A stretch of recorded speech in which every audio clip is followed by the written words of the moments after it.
Hello, my dear students, lovely students. How are you? I hope तुम सब अच्छे होंगे, स्वस्थ होंगे और खुश होंगे। आज हम लोग लेक्चर नंबर 3 एल्डिहाइड कीटोन्स का method of preparation lecture number 3 पढ़ रहे हैं और इसमें हम लोग दो मेथड ऑफ प्रिपरेशन करेंगे। एक फर्स्ट है फ्रॉम डायऑल से, या पॉलीऑल्स भी कर दो, और सेकेंड है फ्रॉम जेम हेलाइड से। तो दो मेथड ऑफ प्रिपरेशंस को हम लोग आज देख रहे हैं, स्टडी कर रहे हैं, और तुम्हें अच्छा लगे, समझ में आ जाए तो सब्सक्राइब जरूर करना।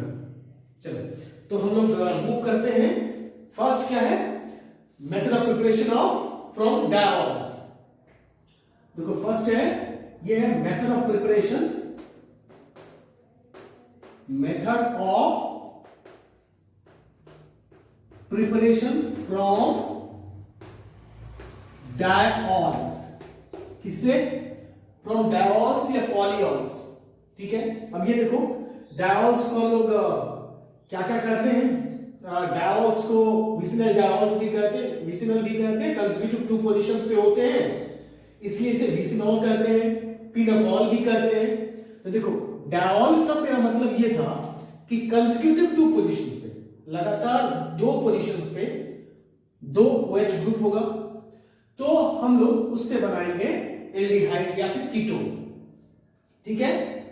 अच्छा, इसमें कौन सा एजेंट का, कौन सा रिएजेंट का यूज करेंगे?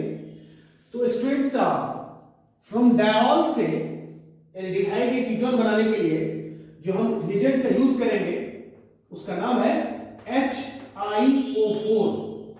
ठीक है, ऑक्सो एसिड भी कहते हैं इसको, ऑक्सो एसिड भी कहते हैं, और इसे हम लोग पेरियोडिक एसिड भी कहते हैं। कौन कौन सा बोला? ऑक्सो एसिड बोल दो या फिर पेरियोडिक एसिड बोल दो। ठीक है, या फिर हम लोग PbOAc ऑल्फो tetra lead tetra acetate, lead tetra acetate. ठीक है, तो लेड टेट्रा एसीटेट का यूज करेंगे या फिर HiO4। तो हम लोग HiO4 का यूज करते हैं और वही रिजल्ट लेड टेट्रा एसीटेट भी देगा जो HiO4 देगा। ठीक है, अब देखो डायऑल्स, तो HiO4 से जो बनाएंगे हम लोग एल्डिहाइड कीटोन, उसका कुछ कंडीशन है। कंडीशन क्या है? तो अब हम उस कंडीशन को देखते हैं। ये है कि सारे के सारे नहीं बनेंगे कंपाउंड्स फ्रॉम HiO4 से। कौन कौन बनेंगे वो लिख रहा हूं। देखो, एक है कि लगातार दो कार्बन पे दो OH ग्रुप हो, फर्स्ट कंडीशन। ठीक है, जैसे ये देखो, इस दो ग्रुप पे क्या होना चाहिए? लगातार दो कार्बन पे दो OH ग्रुप हो, यानी विसिनल पोजीशन हो। क्या होगा?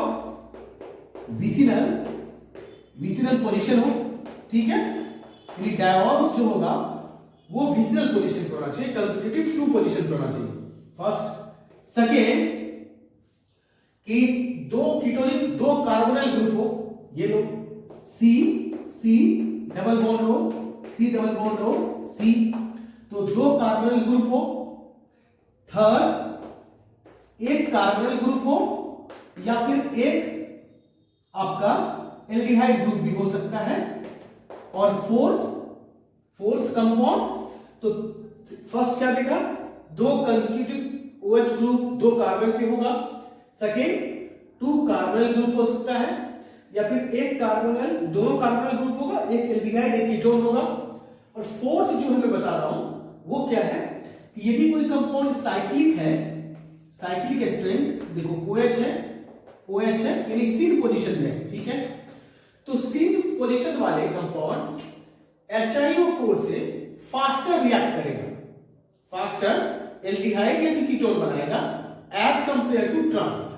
यानी ट्रांस भी HiO4 के साथ, ये रहा OH H और HOH, तो ट्रांस भी देगा, बट इसकी रिएक्टिविटी बहुत ही स्लो होती है एज कंपेयर टू सिन।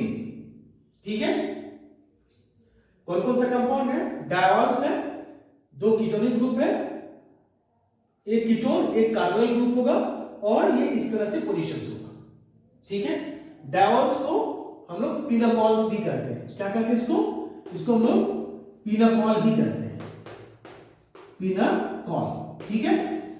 तो उसे हम लोग पिनाकॉल भी कहते हैं। अब हम चलते हैं एक्चुअली एग्जांपल देखते हैं, उसे समझते हैं कि अच्छा इस चीज को जब तुम HiO4 से ऑक्सीडेशन करोगे डायोल्स को, इसे मेलाप्रेड कहते हैं, मेलाप्रेड ऑक्सीडेशन। क्या कहेंगे इसको? इस चीज को हम लोग कहते हैं मेलाप्रेड, मेलाप्रेड ऑक्सीडेशन। तो इतने पॉपुलर नेम नहीं है ये, 1928 में फर्स्ट टाइम ऑक्सीडेशन किया था मेलाप्रेड ने, बट यूजुअली ये बहुत ही पॉपुलर है HiO4 पेरियोडिक एसिड के नाम से, ठीक है। तो ये सारे कंपाउंड उससे ऑक्सीडेशन होंगे। अब हम लोग देखते हैं, कुछ एग्जांपल से समझते हैं, फिर उसकी मैकेनिज्म भी देखेंगे कि कैसे होगा, ठीक है। चलो एक एग्जांपल देखते हैं लोग कि ये देखो CH3 C है, HOH C OH और CH3। अब देखो HiO4 ले लिया, तो ये क्या करेगा, हम लोग इसकी मैकेनिज्म समझेंगे कि कैसे होगा। इसको बॉन्ड को ब्रेक करके इस पोजीशन पे एक OH लगा देना है, ठीक है। इस पोजीशन पे एक OH और इस पोजीशन पे 1 OH लगा देना है, ठीक है। तो अब जब दोनों पोजीशन पे लगाएंगे तो क्या होगा, CH3 CH OH OH हो जाएगा। उसी तरह से इसमें भी होगा CH OH OH और CH3। एक कंपाउंड पे, एक कार्बन पे डायोल्स स्टेबल नहीं होता है, तो ये हीट होके ये ऑटोमेटिकली क्या होगा, ये कन्वर्ट होके CH3 CHO में कन्वर्ट हो जाएगा। ये भी CH3 CHO में, CH3 CHO में, यानी क्या लॉस होगा, इससे वाटर का लॉस होगा, इससे भी वाटर का लॉस होगा। वाटर का लॉस मतलब डिहाइड्रेशन हो जाएगा, तो दोनों प्लेसेस से वाटर बाहर निकल जाएगा, ठीक है। चलो एक दो और एग्जांपल समझते हैं कि ये कैसे होगा, ठीक है। अब देखो कुछ और एग्जांपल से समझते हैं कि ये रिएक्शंस कैसे होंगे। देखो एक मैं एग्जांपल दे रहा हूं और उसका देखो, चलो एक कीटोन लेते हैं, ठीक है। ये कीटोन है, देखो ये कीटोन कंपाउंड लेते हैं हम लोग। ये है CH3 C double bond O CH OH CH3।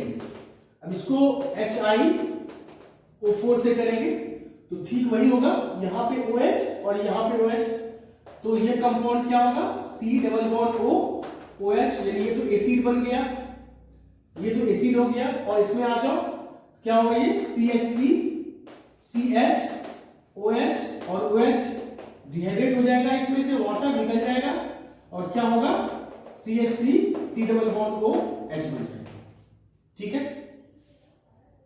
Clear हो गया। तो अब इसका नेक्स्ट पार्ट पे चलते हैं। चलो एक और एग्जांपल लेते हैं, उस एग्जांपल समझते हैं कि एक, चलो मैं कीटोन लेता हूं, फ्रुक्टोज लेता हूं, ठीक है। अब ये देखो इसमें CH2OH C double bond O OH H OH OH 1 2 3 4 5 और ये रहा CH2OH। अब देखो इसका यदि मैं ऑक्सीडेशन कराऊं HiO4 से तो क्या होगा, एक यहां से ऑक्सीडेशन होगा, पोजीशन क्या है OH कीटोन, यहां पे देखो कीटोनिक ग्रुप OH ग्रुप, यहां भी ऑक्सीडेशन होगा। देखो यहां पे OHH, यहां भी ऑक्सीडेशन होगा, यहां भी OHH, यहां भी ऑक्सीडेशन होगा, यहां OH यहां भी ऑक्सीडेशन होगा। यानी जितने जगह कट पॉइंट में डाला है हर जगह OH लग जाएगा, ठीक है। अब देखो इस कार्बन पे 2 OH है, एक OH है और एक और लगेगा, तो क्या कन्वर्ट हो जाएगा, ये कन्वर्ट हो जाएगा एल्डिहाइड में। इस पे 2 OH आएगा, C डबल बॉन्ड O है, यहां OH और इस जगह OH आएगा, तो क्या कन्वर्ट हो जाएगा, ये हो जाएगा CO2 में, ठीक है ना, क्योंकि डिहाइड्रेट हो जाएगा। ये किस में कन्वर्ट होगा, देखो इस पोजीशन पे इधर भी OH रहेगा, इधर भी OH रहेगा, तो एक कार्बन पे जब 3 OH ग्रुप लगता है तो किस में कन्वर्ट होता है, एसिड में होता है। तो ये किस में कन्वर्ट हो जाएगा, एसिड में। यहां भी देखो ये भी किस में कन्वर्ट होगा, एसिड में। ये भी किस में कन्वर्ट होगा, एसिड में। और ये एल्डिहाइड। तो आपके पास 3 एसिडिक ग्रुप है, 2 एल्डिहाइडिक ग्रुप है, एक कार्बन डाइऑक्साइड में कन्वर्ट होगा, ठीक है। आगे स्लाइड में चलो एक एग्जांपल देते हैं, उससे तुमको बताना है कि कितने HiO4 का यूज करना पड़ेगा इस कंपाउंड में। अच्छा मैं बता दूं कि HiO4 से ऑक्सीडेशन ईथर में नहीं होता है। किसमें? ईथर में नहीं होगा, और एसिड में HiO4 का यूज नहीं करते हैं, ये दोनों ऑक्सीडाइज नहीं होगा। चलो अब हम लोग क्वेश्चंस देखते हैं। एक अब तुम सोचो इसमें कितने HiO4 का यूज करना पड़ेगा।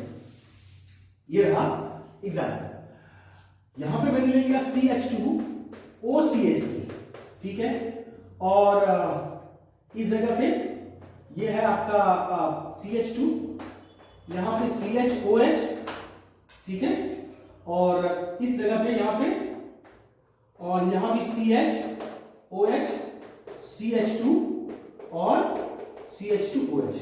अब तुम्हें ये बताना है इस कंपाउंड में कितने मोल्स HiO4 लेंगे, कितने लेंगे HiO4, जरा सोचो इसमें कितने लेंगे HiO4। देखो यहां तो ऑक्सीडेशन नहीं होगा ना इस जगह पे, क्योंकि ईथर ग्रुप है, तो यहां तो ऑक्सीडेशन होगा नहीं। अच्छा यहां पे देखो इस जगह पे, तो इस जगह पे कंसेंट्रेटेड 2 कार्बन पे होना चाहिए 2OH ग्रुप, ऐसा तो है नहीं, तो इस पोजीशन से तो बिल्कुल नहीं होगा। तो कहां पे होगा? यहां पे होगा, क्योंकि यहां पे 2OH ग्रुप कंसेंट्रेटिव पोजीशन पे है। मेरी बात समझ में आ रही है? और यहां पे देखो यहां होगा क्या, चेक करो, तो चेक करो यहां भी नहीं होगा क्योंकि कंसेक्यूटिव 2 पोजीशन पे नहीं है। तो इस कंपाउंड में कितने मोल्स लेंगे? 1 मोल HiO4। अच्छा अब यदि मैं यहां पे OH लगा दूं तो इस कंपाउंड में 2 मोल्स HiO4 लेंगे। एक यहां भी ले सकते हैं तब इस पोजीशन पे और इस पोजीशन पे, यानी जब यहां पे दोनों जगह लगाएंगे तो 1OH 2OH 3OH कंसेक्यूटिव है 3 पोजीशन पे, तो 2OH HiO4 का यूज करेंगे, ठीक है। और यदि एक होगा सिर्फ 1 मोल HiO4 का। डन, ठीक है। अब चलते हैं हम लोग इसके मैकेनिज्म पार्ट पे कि आखिर ये होता कैसे है, ठीक है। देखो अल्टीमेटली लर्निंग करना पड़ेगा, बट मैकेनिज्म तुम्हें थोड़ा सा एक अच्छा फील कराएगा, थोड़ा सेटिस्फैक्शन देगा कि आखिर ये होता कैसे, तो देख लो।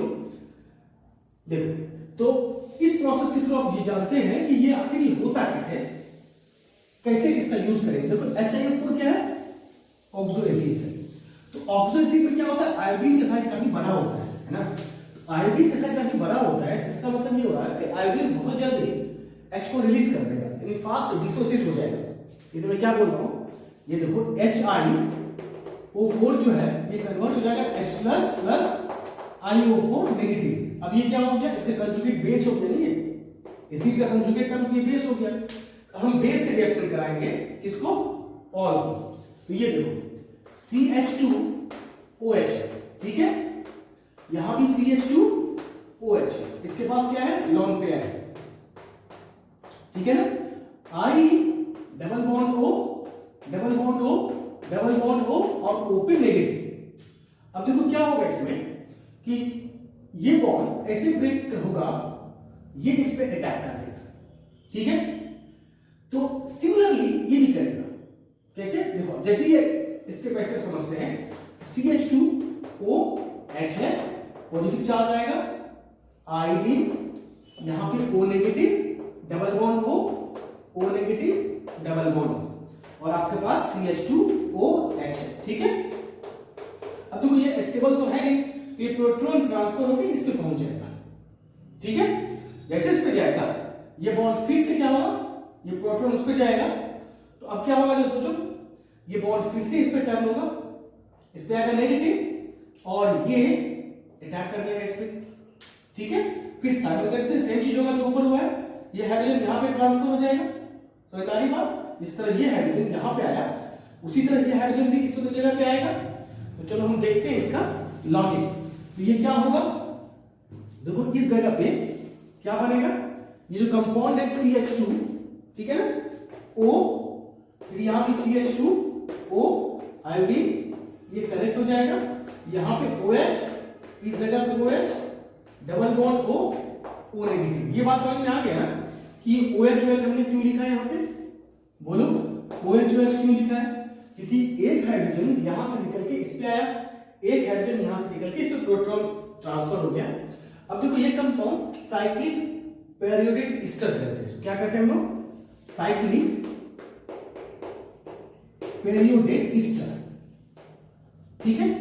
तो साइक्लिक पेप्टाइड एस्टर में काफी स्ट्रेन है, इस स्ट्रेन के कारण अब क्या होगा, ये लॉन्ग टाइम तक स्टेबल रहेगा नहीं, यानी स्टेबल कंपाउंड है। अब क्या होगा, ये बॉन्ड देखना, ये जो कंपाउंड है ये इस तरह से ब्रेक होगा, ये इस पे आएगा और ये बॉन्ड, ठीक है। तो अब देखो इसमें क्या हो जाएगा, इस पूरे पार्ट में जो ये बॉन्ड है, ये देखो ये जो बॉन्ड है ये कैसे ब्रेक होता है।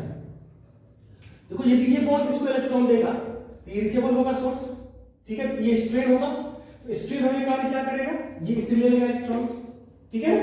तो जब इलेक्ट्रॉन लेगा ये इसको देगा तो ये बॉन्ड ऐसे ब्रेक हो जाएगा। तो अल्टीमेटली क्या होगा, CH2 डबल बॉन्ड O और ये भी CH2 डबल बॉन्ड O हो जाएगा, ठीक है, हो गया। और ये कंपाउंड क्या हो गया, H। अब देखो इसमें क्या है, दो OH ग्रुप है, OH, तो क्या होगा, लॉस होगा वाटर का। तो इस तरह से हम क्या कर सकते हैं, HiO3 बन जाएगा, ठीक है। तो ये एक लॉजिक होता है कि कैसे OH लगता है और फिर इस तरह से कैसे ट्रांसफर होगा, कैसे ब्रेक होगा, ठीक है ना। मेरी बात समझ में आ गई, क्या हमने बोला। तो इस तरह CH2O और CH2O बन जाएगा, ये एल्डिहाइड बनेगा और HiO3 बन जाएगा, ठीक है ना। चलो तो अब चलते हैं नेक्स्ट मेथड ऑफ प्रिपरेशन, वो है जेम हैलाइड से, जेम हैलाइड से, ठीक है। चलो नेक्स्ट है gem halide, second method of preparation gem halide.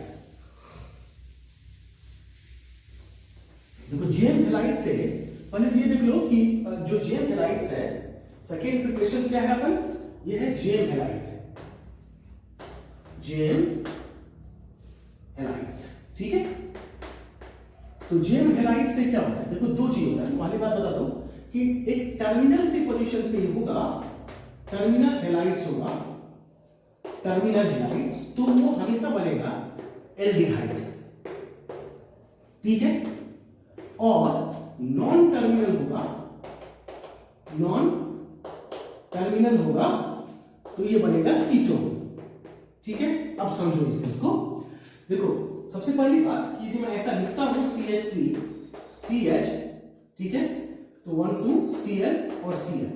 अब तो इस पोजीशन पे यदि मैं एक्वस QH लेता हूं, एक्वस QH या फिर एक्वस NaOH, ठीक है ना, एक्वस QH या फिर एक्वस QH, तो ये SN2 के थ्रू ये OH लग जाएगा, ठीक है। तो SN2 के थ्रू लगेगा तब ये कंपाउंड जो बनेगा CH3CH, यहां भी OH और यहां भी OH, और ये वाटर लॉस हो जाएगा और ये बन जाएगा CH3CH, ठीक है। और यदि मैं जेम नॉन टर्मिनल लेता हूं Cl CH3, तो ऑफ कोर्स ये एक्वस QH से करेंगे तो क्या होगा, फिर से SN2 वही, तो अभी क्या हो जाएगा CH3 COH OH और CH3 और फिर हीट होके ये बन जाएगा CH3 C double bond O CH3, ये कीटोन बन गया, ठीक है, डन। तो जेम हैलाइड से कैसे बना सकते हैं, एल्डिहाइड बना सकते हैं और कीटोन भी बना सकते हैं। आई होप तुम्हें समझ में आ गया होगा। फिर भी कोई डाउट होगा इसके रिगार्डिंग तो मेल सेक्शन में जाना और मेल करना, और जो भी डाउट होगा वो हमें जरूर भेज देना। Thank you, have a nice day.